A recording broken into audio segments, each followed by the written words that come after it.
Peter Lindbergh from Ocean X team posted following update on their Facebook group Ocean Explorer, July 4, 2019. Ocean X team has performed a low-budget expedition to the Anomaly 2. It was on the 8th of June that the area of the anomalies were reached. Our team had just a few hours at site for the operation, before being forced to return back due to lack of fuel. The remotely operated vehicle that was sent down was tiny and far from enough powerful for the task, but we had decided to take a chance. Maybe we could be lucky, and get a glimpse of what on the side-scan sonar image looks like a big slab or monolith. The expedition was filmed by 2 cameramen, but that video will take a while before it is ready to be showed for the public. We will not yet release any news to the press since we have very little material to confirm our find. We have, though, decided to share in this group what we have for now. When we could see the A2 on the ship's echo sounder at approximately 84 meters, we marked the spot with a buoy attached to a downline and a weight. The A2 plateau was standing about 2 meters above the surrounding bottom, which is flat for several hundred meters around the site. We then sent down the ROV, following the downline to the bottom. However, it was equipped with the cheapest sonar there is on the market, and therefore with the downline soon lost on the sonar screen. It was very difficult to understand where the ROV were because of the terrible visibility and because of the compass that went berserk as before at A1, as soon as we moved the ROV. Without any reliable guidance, we had to maneuver the ROV a few meters in one direction and then a few meters in another direction, trying to interpret the sonar image. Suddenly some very straight lines appeared on the sonar screen. The ROV was piloted against them, and when we came close enough, a perfect rectangle appeared on the sonar screen.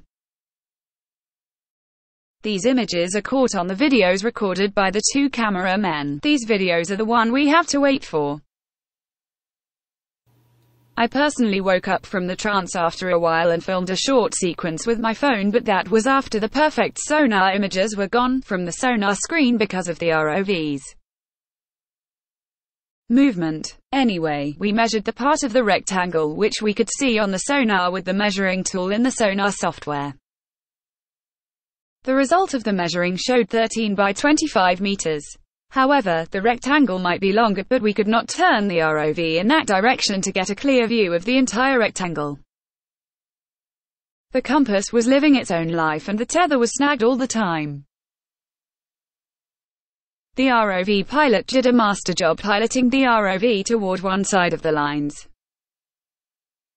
By doing small jumps, he finally got the ROV close enough for us to be able to see that the lines in the rectangle were made of pieces of rocks. I don't say it is, but it looked like low, stone walls, sticking up through the sediment. Between the walls, or on the outside, there are no visible rocks, neither on the sonar or what we could see with the ROV camera. The surface between the walls are buried beneath 200 millimeters of sediment, but it seemed to be hard, straight and smooth. The walls are sticking up maybe about 200 millimeters above the sediment. We did not really realize that it was neither the slab or monolith we actually were investigating.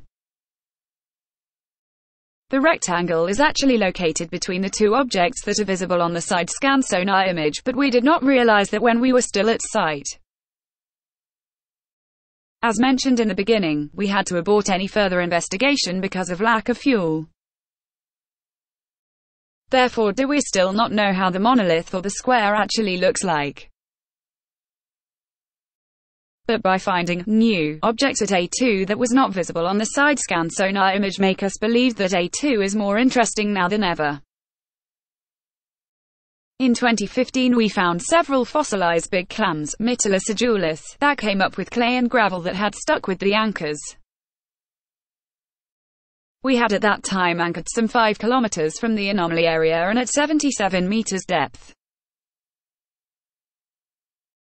Those big clams grows to this size down to at most 10 meters depth and need a bit more salinity in the water than it is now in the Sea of Bothnia. The fossilized clam is a strong proof that the water level has been much lower than it is now. However, the clam may have came to rest before or after whatever created the rectangle, so the water level may have been even lesser than the depth the clam lived at. Is the rectangle made by the nature or by someone? That is something we need to find out.